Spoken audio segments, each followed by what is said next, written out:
Okay. My dear brothers and sisters in Christ, we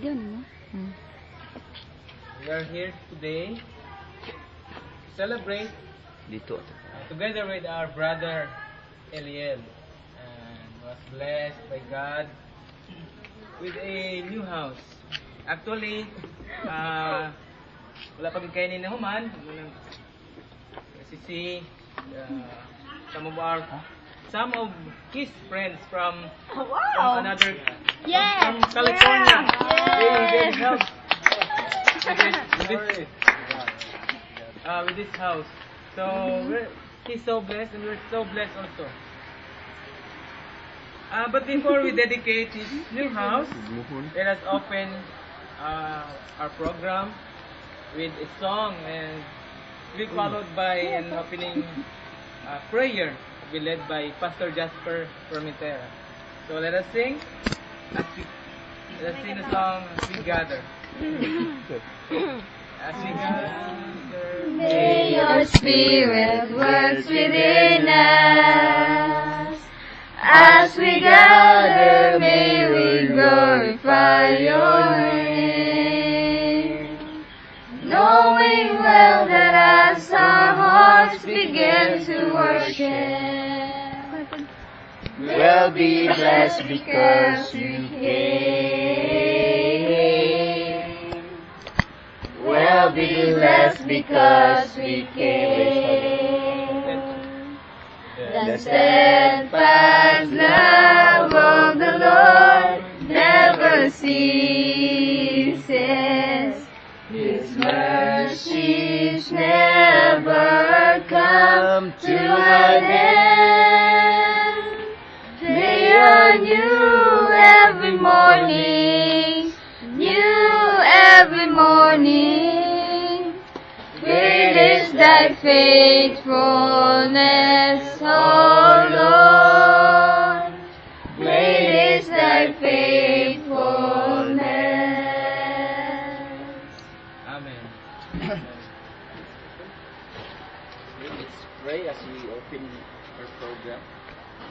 Lord, this morning we thank you, God, for this great day that you have given to us, Lord, that we can praise you, Lord God, for what you have done, Lord God, for what you have done in our lives, Lord. God, bless this program, bless these activities, Lord God, that we're going to have, Lord God. In Jesus' name, amen. Thank you. And now, let us hear a brief testimony from the owner of this house on how God blessed his life. So let us welcome. Let us welcome Brother Eliel Eduabe. Together with his fiancé, guys. Together with his fiancé. Bibian na. Wow. First of all, I would like to thank God for this wonderful gift that He has given to me. Amen. This is, I would say, a miracle house because it's been like 2 weeks since the groundbreaking. Ala.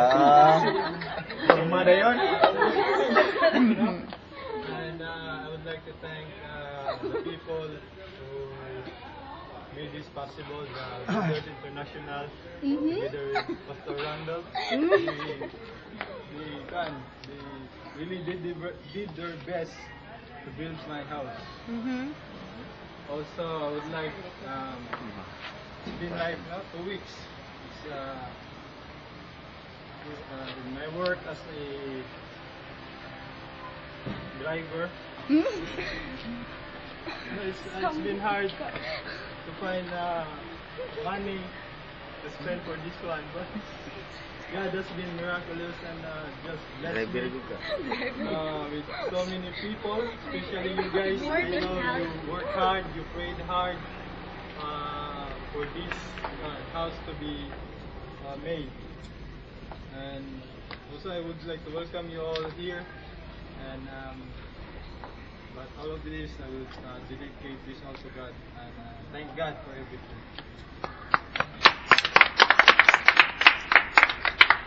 Hallelujah. God is great. Amen. Amen. Sige po. God is indeed working mysterious ways. That is Even good. our Amen. mind can fathom it. You know, that's true. He's only a tricycle driver. And the Builders International have passion to help for our brethren. Yes. Amen. Indeed, Good day. Brother Eliel was so blessed with that group of Christian people. Hallelujah.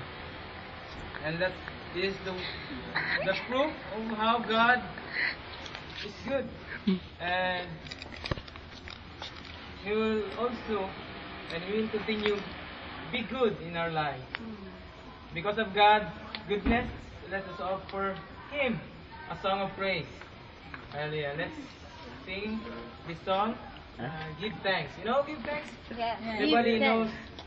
You don't know, give thanks? No. Okay.